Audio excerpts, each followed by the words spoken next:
아멘. 전 세계적으로 가장 인기 있는 스포츠 종목은 축구입니다. 그래서 이런 축구는 전 세계적인 스포츠다 이렇게 얘기합니다. 그래서 세계 여러 나라는 저마다 프로 축구팀들을 가지고 있는 나라들이 참 많습니다. 그리고 이 축구팀들 중에서도 그 나라를 대표하는 그런 명문 클럽들이 있습니다. 명문 구단으로 손꼽히는 그런 팀들이 각 나라마다 있다는 것이죠. 이런 명문 팀들은 그 팀에 붙여진 이름의 가치, 즉 명성, 그것을 유지하고 지키기 위해 최선을 다합니다. 어떤 명문 구단은 천문학적인 이 금액을 들여서 선수들을 사오기도 하고 세계적으로 이름이 있는 그런 감독들을 데려오기도 합니다. 그리고는 그 명성에 걸맞는 경기력과 성적을 계속해서 유지해 가려고 합니다. 그리고 그것이 유지되기를 기대합니다. 그런데 만약 기대했던 경기력이나 성적이 나오지 않게 되면 그럴 때는 감독이나 선수나 가차없이 팔아버립니다. 그것을 경질시켜버리기도 한다 하는 것이죠. 여러분, 사람들은 이런 기대와 바람이라는 것, 그것을 가지고 삽니다. 그것이 단지 축구팀에서만 있는 것은 아닙니다. 우리의 삶의 여러 곳을 살펴보면 우리가 이 여러 가지 그 이름에 걸맞는 그런 기대 또는 명성, 이런 것들이 유지되기를 바라는 그런 바람들을 가지고 우리가 살아가고 있다 하는 것이죠. 그것이 때로는 우리의 가문, 우리의 집안, 우리의 가족, 그런 것에 대한 명성, 그런 것들을 위한 기대와 바람이 될 수도 있고, 또는 내가 생각하는 어떤 것에 대한 그런 애착으로 인해 그런 기대와 바람을 가지고 살아가기도 합니다. 그런데 그런 기대와 바람이 벗어나게 되면 때로는 실망하게 되고 또는 비난을 퍼붓기도 하는 그런 일들이 우리 가운데 있는 것이죠. 그런데 여러분, 우리가 한 가지 더 생각할 것이 있습니다. 그렇다면 이 교회는 어떨까요? 사람들은 교회에 대해서 어떤 기대와 바람을 가지고 있을까 하는 것입니다. 그런 믿음의 사람들도 어떤 기대와 바람이 있는 것뿐만 아니라 믿지 않는 사람들도, 세상 사람들도 교회에 대한 기대와 바람이 있지 않습니까? 하나님은 어떠실까요? 하나님께서는 이 땅의 교회들을 향해 어떤 기대와 바람을 가지고 계실까요? 하나님께서 이런 기대와 바람을 가지고 교회를 세우셨는데 그 교회들은, 그리고 그 교회 안에 있는 성도들은 이런 하나님의 기대와 바람에 대해서 어떤 삶을 살아야 할까요? 어떤 삶을 살아야 교회가 가진 그 이름에 걸맞는 삶을 사는 것이 될 수 있을까요? 우리 새순교회를 한번 생각해 보십시오. 새순교회, 예수님에 대한 그런 의미를 가진 교회일 수 있습니다. 이 새순교회를 향한 하나님의 바람과 기대, 무엇이 있을까를 우리는 생각합니다. 오늘 성경 본문에 보면 사도 바울이 빌립보 교회를 향해서 권면했던 말씀이 기록되어 있는데요. 27절 말씀에 보면 이렇게 기록합니다. 앞에 부분만 제가 읽습니다. 오직 너희는 그리스도의 복음에 합당하게 생활하라 라고 권면합니다. 이 복음에 합당하게 생활하라, 참 무거운 마음을 갖게 하는 그런 권면 또는 명령이라고 할 수 있습니다. 그런데 이 복음에 합당하게 생활하라 라고 하는 이 말씀의 의미를 우리는 좀 더 살펴볼 필요가 있습니다. 이 복음에 합당하게 생활하라 라고 하는 말은 원어상의 의미로는요, 복음에 합당하게 시민으로서 생활하라, 시민으로서 행동하라 라고 하는 말입니다. 여기에 시민으로 행동하라 라고 하는 말이 사실은 원문상에는 그런 의미로 담겨져 있는 말입니다. 그렇다면 이 시민으로서 행동하라는 말, 이게 무슨 말일까? 원래 이 빌립보라고 하는 도시, 원래는 빌립보라고 하는 도시가 아니었습니다. 이름이 그렇게 되진 않았어요. 이 지역의 도시, 이 지역에 사는 사람들은 사실은 원래는 야만인이었다고 합니다. 알렉산더 대왕의 아버지인 필립 2세라고 하는 왕이 이곳을 점령했어요. 그리고 이곳을 점령한 후에 도시를 건설하게 되고 그 사람의 이름을 따라서 빌립보라고 하는 이름으로 이 도시를 만든 거예요. 이 빌립보를 이 필립 2세가 만들었는데 이 빌립보에 도시가 세워졌는데 실제로 제가 가봤더니 저 산 위쪽에 큰 산이 있는데 그 산에 금광이 있었답니다. 그래서 금이 많이 나오는 그런 일이 있었던 거예요. 그래서 이곳이 참 많이 유명한 중요한 장소가 되었습니다. 이후로 로마가 힘을 키워가면서 이 땅을 점령하게 되었습니다. 그런데 이 로마는 이곳에 퇴역한 로마 군인들이 거주하는 그런 도시로 만들었어요. 그래서 이 빌립보 도시의 시민들은 사실은 대부분이 로마 시민권을 가진 사람들이 된 거예요. 로마로부터 이곳은 바다를 건너서 그리스 땅에, 그리스라고 하는 지금의 그리스라고 하는 나라의 땅에 있는 그런 도시인데 떨어져 있는 도시입니다. 그런데도 불구하고 그 곳에는 로마 시민권자들이 사는 도시, 그게 바로 빌립보였어요. 이 로마 시민권자들은 사실은 그 당시에는 거대 제국의 로마를 이루고 그 로마 제국의 시민권자로 산다는 것은 대단한 특권을 가지고 사는 것입니다. 우리 도시는 로마 시민권자들이 살고 있는 특권을 가진 사람들이 사는 그런 도시다. 그러니 얼마나 자부심을 가지고 살겠어요. 빌립보 교회 성도들도 이런 로마 제국의 시민권자들로서 사는 일에 자부심을 가지고 살았던 사람들입니다. 그게 바로 빌립보 이 교회에 사는 성도들, 그곳에 사는 사람들의 기본적인 생각과 태도인 거예요. 우리는 로마 시민권자들로서 사는 특별한 도시다. 자부심을 가지고 삽니다. 그런데 이 빌립보 교회 성도들은요, 사실은 또 다른 시민권을 가지고 사는 사람들이었죠. 어떤 시민권입니까? 바로 하늘나라의 시민권을 가진 사람들이에요. 예수 그리스도를 통해서 하나님 나라의 시민이 되어 그 시민권자로서 사는 사람들, 그게 빌립보 교회 성도들이죠.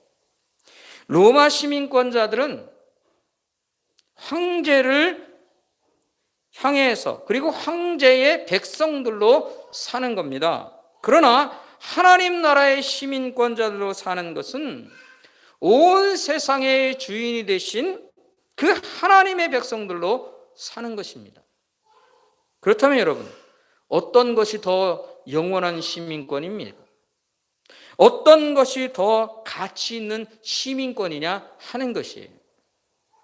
그래서 사도 바울은요, 이 빌립보 교회 성도들에게 이 사실을 기억하라고 말하는 겁니다. 그리고 권면하는 것이에요. 하늘나라의 시민권자로서의 자부심을 가지고 그리스도의 복음에 합당하게 하나님 나라의 시민권자로서의 삶을 살아라, 생활하라, 그렇게 말씀하고 있다 하는 것이에요. 그러니까 그런 의미를 담은 말이 오늘 본문의 이야기다 하는 것이에요. 그렇다면 여러분, 왜 사도 바울은 빌립보 교회 성도들에게 이 시민권에 대해서 언급하고 있을까요?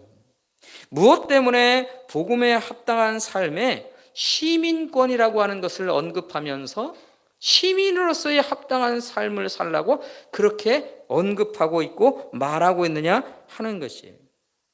여러분, 우리가 아는 것처럼요, 시민권을 가지고 산다는 것은 대단한 특권을 가지고 사는 것을 의미합니다. 그리고 이 시민권 때문에 너무나 큰 유익을 누리며 사는 말이기도 하는 거예요. 그런데 여러분, 우리가 알듯이 이런 시민권이 주는 특권과 유익을 누리며 살려면 단순히 그냥 누리며 살기만 하면 되는 것입니까?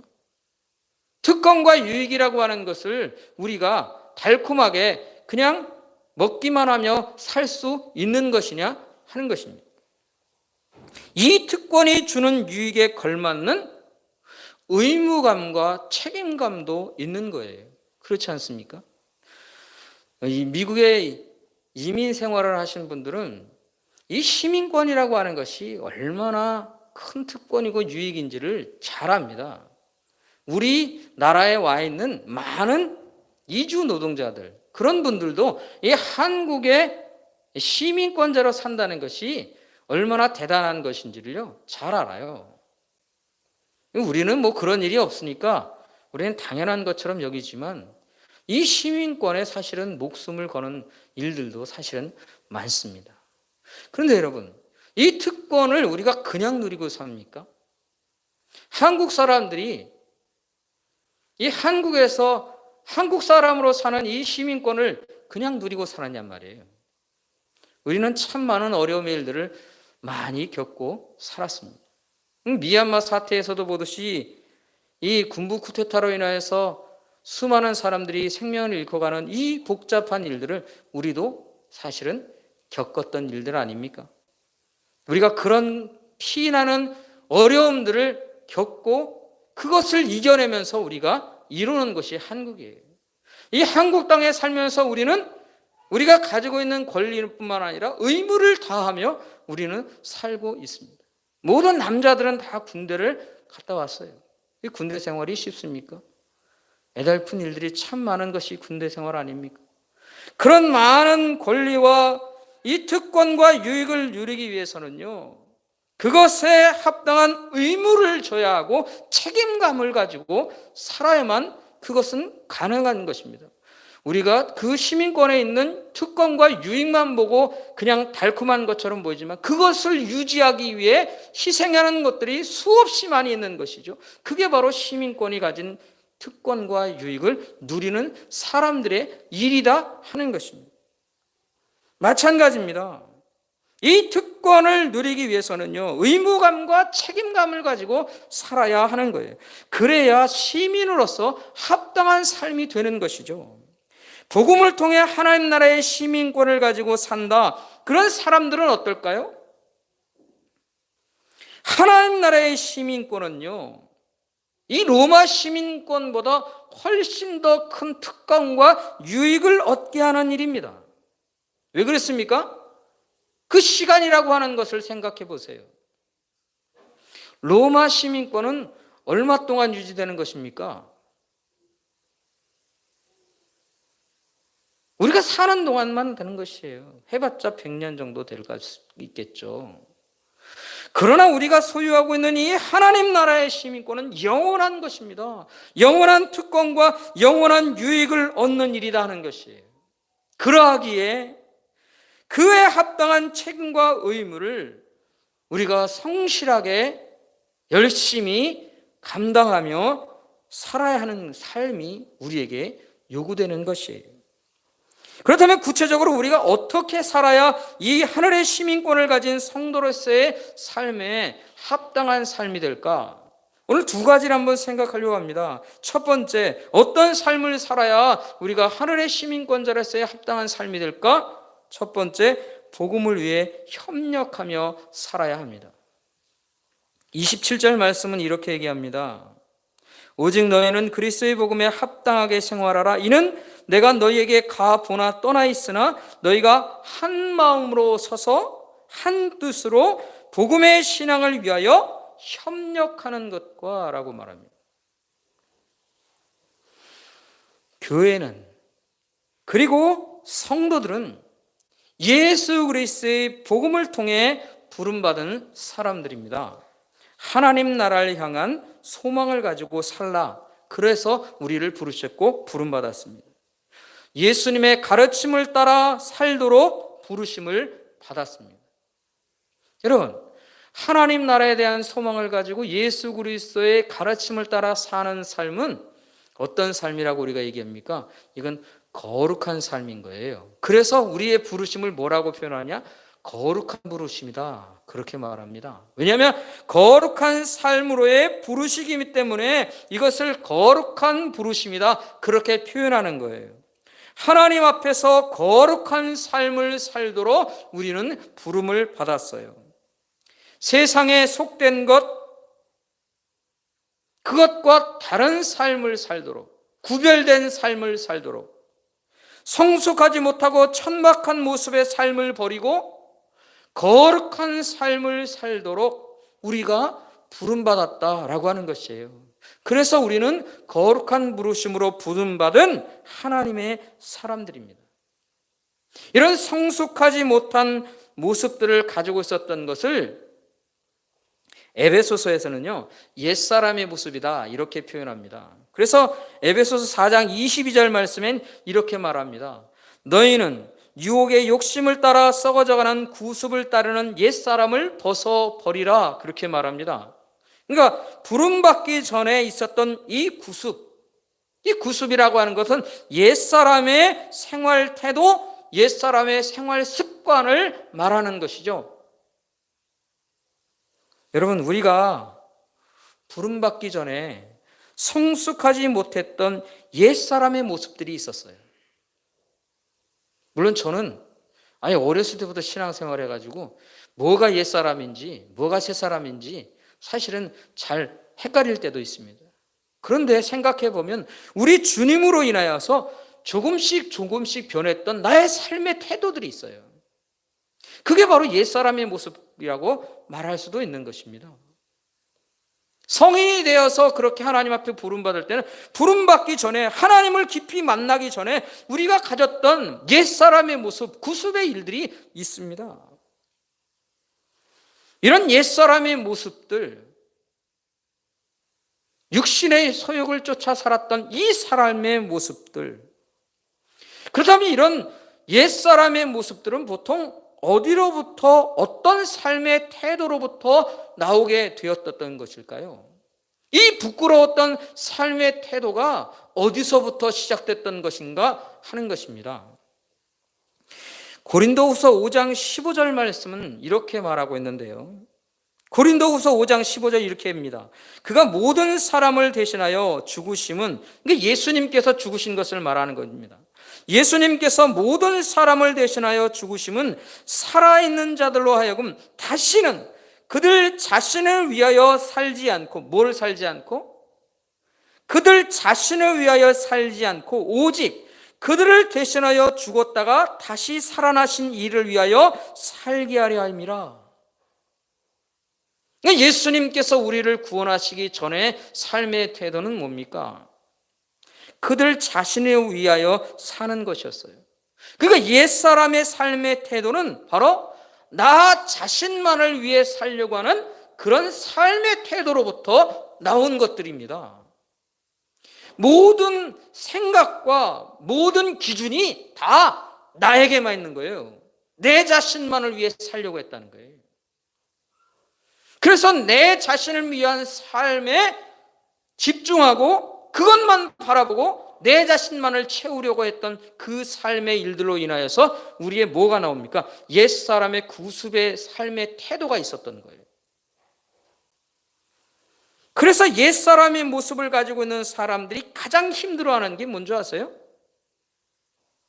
함께하는 거예요. 함께하는 거예요. 한 마음과 한 뜻을 가지고 서로 협력하며 사는 일이 제일 어려운 거예요. 근데 만약에 교회 공동체 안에서 이런 옛사람의 모습을 벗어버리지 못하고 나 자신만을 위해 살았던 이 옛사람의 모습을 그대로 가지고 산다면 어떨까요? 서로 협력하지 못하고 하나 되지 못하고 그냥 분열하는 일들이 일어나는 거예요. 서로 다투고 싸우고 하는 일들이 일어납니다. 어디에서 일어난다고요? 교회 공동체 안에서 일어나는 거예요. 여러분, 왜 이런 일들이 일어난다고요? 옛사람의 모습을 그대로 가지고 교회 공동체 안에 그냥 머물러 있기 때문에 그런다는 것이죠. 여러분, 사탄 마귀가 교회 공동체를 흔들 때에 가장 잘 사용하는 방법이 뭔지 아십니까? 바로 분열하는 일입니다. 이 빌립보 교회에서도요, 이런 분열하는 일들이 있었어요. 4장 2절의 말씀에 보면, 빌립보서 4장 2절 말씀을 보면, 내가 유오디아를 권하고 순두개를 권하노니 주 안에서 같은 마음을 품으라, 이렇게 사도 바울이 권면합니다. 왜 그렇습니까? 같은 마음이 아니거든요. 서로 다른 마음이에요. 유오디아와 순두개가 어떤 사람입니까? 그 교회 안에서 잘 알려진 사람이에요. 그러니까 그렇게 얘기하는 거예요. 그러니까 이 교회 안에서 리더급으로 세워진 사람들이 같은 마음이 아닌 거예요. 다른 마음이에요. 분열된 마음이에요. 서로 다투고 있는 모습의 마음이다, 그런 것이에요. 뿐만 아닙니다. 아주 많은 성령의 역사를 받았던, 성령의 은사를 일으켰던, 은사로 인하여서 수많은 역사를 일으켰던 교회가 있어요. 그게 바로 고린도 교회예요. 근데 이 고린도 교회에서 가장 큰 문제 중에 한 가지가 뭡니까? 분열하는 거예요. 파를 나눴어요. 너는 게바파, 너는 베드로파, 너는 바울파, 이 아볼로파, 예수파. 그렇게 많은 은사들을 통해 수많은 하나님의 역사가 일어남을 불구하고 교회가 분열합니다. 서로 팔을 나누고 싸웁니다. 이것이 바로 교회 안에 있는 사단이 우리의 성도들을 흔들고 있는 그런 삶의 모습들이에요. 옛사람의 모습들, 자기 자신만을 위해 살려고 하는 사람들의 모습들이다 하는 것이에요. 사랑하는 성도 여러분, 복음에 합당하게 사는 것이 무엇이라고요? 서로 협력하는 일입니다. 하나를 이루는 일이에요. 그것이 바로 교회 안에서 복음으로 인해 하나님 나라의 시민권을 가진 사람으로서의 합당한 삶이다 하는 것입니다. 오늘 나는 교회 안에서 어떻게 살아가고 있을까요? 하나됨을 위해서 해야 할 일들을 잘 감당하고 있을까요? 하나됨을 위해서 협력하는 일을 위해 내가 쓰임받고 있을까요? 나를 통해 우리 교회가 하나 되는 일들이 계속해서 진전되어 가고 있을까요? 우리는 생각해 봐야 하는 것입니다. 혹시 내가 하나를 이루고 협력하는 일에 서툴고 하나 되는 일을 거부하며 사는 것은 아닐까? 우리는 늘 생각해야 합니다. 왜 그렇습니까? 옛사람의 모습에 머물러 있는 것이기 때문에 그런 것이에요. 하나님 나라의 시민권자로서의 삶에 합당하지 못한 삶이기 때문에 그런 것이에요. 사랑하는 성도 여러분, 오직 교회 공동체 안에서 뿐만 아니라 가정에서 내가 있는 곳 어디서든 서로 협력하고 하나 되는 일에 쓰임받는 우리가 될 수 있기를 간절히 소원합니다. 그게 바로 하나님 나라의 시민권자로서의 삶에 합당한 거예요. 우리는 거룩함으로 부름받은 거룩한 사람들입니다. 그 삶을 우리 하나님께서는 우리에게 요구하고 계세요. 그래서 온전히 쓰임받는 그런 인생을 사는 저와 여러분 될 수 있기를 간절히 소원합니다. 두 번째로 하늘의 시민권자로서의 합당하게, 복음에 합당하게 살기 위해 우리가 애써야 할 일이 있습니다. 바로 복음을 위해 담대하게 살아야 하는 일입니다. 28절 말씀 우리 같이 한번 읽어볼까요? 함께 읽어보겠습니다. 28절입니다. 함께 합니다. 무슨 일에든지 대적하는 자들 때문에 두려워하지 아니하는 이 일을 듣고자 함이라. 이것이 그들에게는 멸망의 증거요 우리에게는 구원의 증거니 이는 하나님께로부터 난 것이라. 여러분, 우리는 흔히 복음을 인해서 사는 것에 대해서 고난이라고 하는 것들과 잘 연결되지 않는 것들을 생각하게 돼요. 왜냐하면 이 복음이라고 하는 것은 좋은 소식이기 때문입니다. 우리는 복음으로 인해 사는 것에 대해서 늘 좋은 것만을 생각하고 기쁜 일만 기대합니다. 그게 복음을 생각할 때 우리의 마음인 거예요. 그래서 우리는 복음으로 인해 사는 것에 대해서 어려움이나 고난이나 두려움인 것들을 사실은 생각하지 않습니다. 근데 사도 바울은요, 우리의 생각에 새로운 깨달음을 주고 있습니다. 29절 말씀에 보면 이렇습니다. 그리스도를 위하여 너희에게 은혜를 주신 것은 다만 그를 믿을 뿐 아니라 또한 그를 위하여 고난도 받게 하려 하심이다 하는 것이죠. 우리가 복음을 따라서 하나님의 은혜를 입으며 살게 되었습니다. 그런데 그 은혜를 입으며 사는 삶을 왜 주시느냐? 고난도 함께 받기 위해서다 그러는 것이에요. 그러니까 우리가 복음을 따라 살면서 고난을 당하는 일은 마치 은혜를 입는 것과 같은 당연한 일이라고 하는 것을 생각해야 한다는 것이에요. 은혜 받는 일이 당연한 것입니까? 하나님의 나라에 우리가 하나님의 백성으로 성도들로 이 땅에 살아갈 때 우리가 하나님께로부터 은혜 받는 일이 당연한 일입니까? 예, 당연한 일입니다. 왜? 하나님께서 우리에게 은혜 입혀주시기 위해 우리를 부르셨거든요.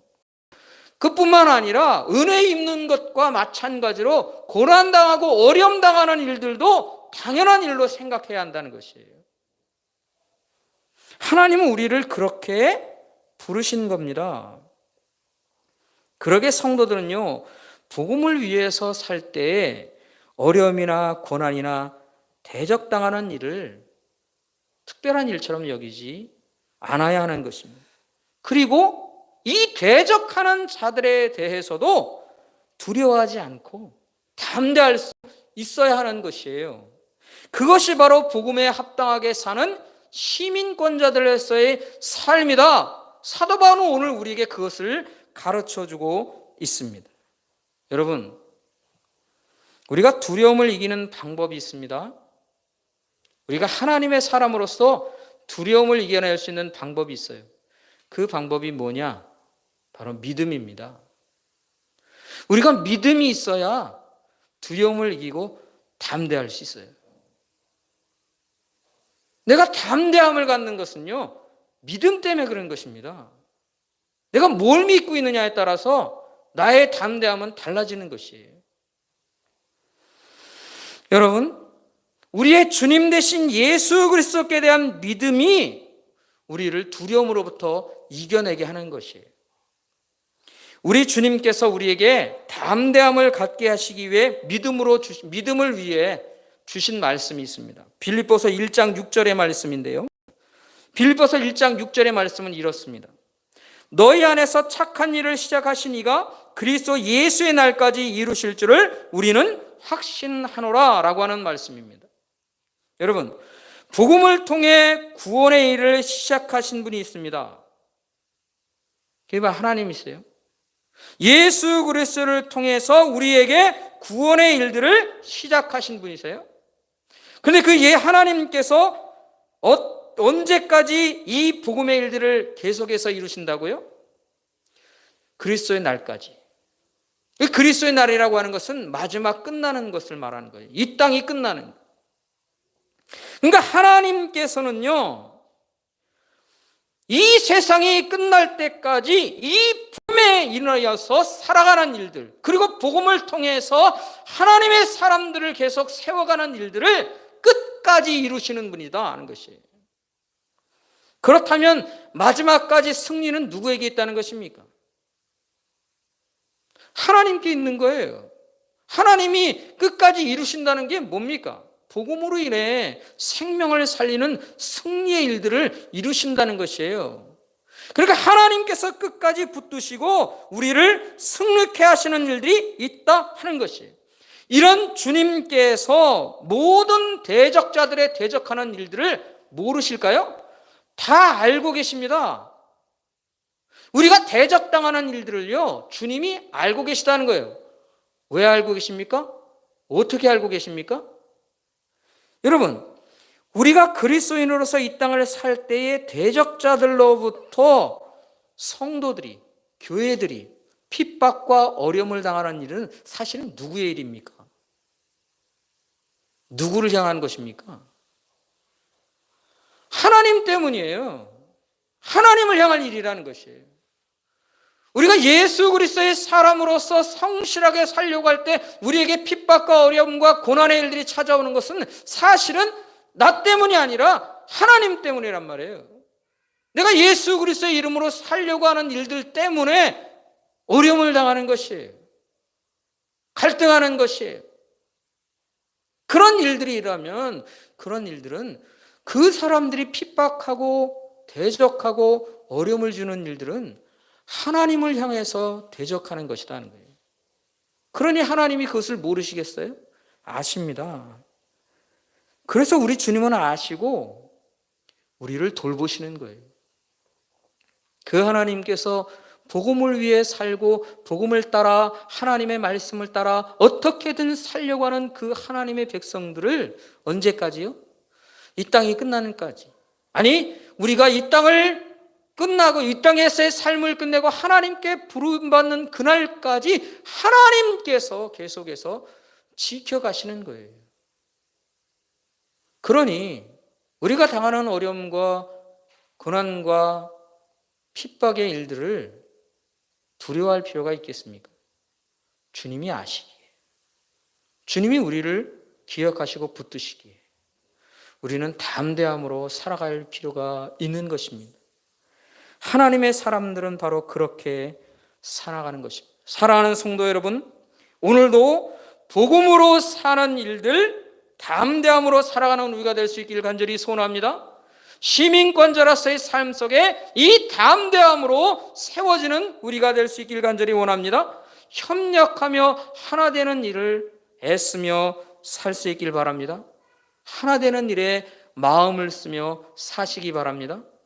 내 자신만을 위해 살려고 하는 것은 하나님 나라의 시민권자로서의 삶에 합당하지 않은 것이에요. 협력하고 하나 되는 일에 마음 쓰며 사는 우리가 될 수 있기를 바랍니다. 그래서 이 복음에 합당한 삶을 사는 하나님 나라의 시민권자로서의 삶을 열심히 살아가는, 충성되게 살아가는 그런 하나님의 백성들의 인생을 사는 저와 여러분 될 수 있기를 우리 주님의 이름으로 간절히 축원합니다. 축원합니다. 기도하겠습니다.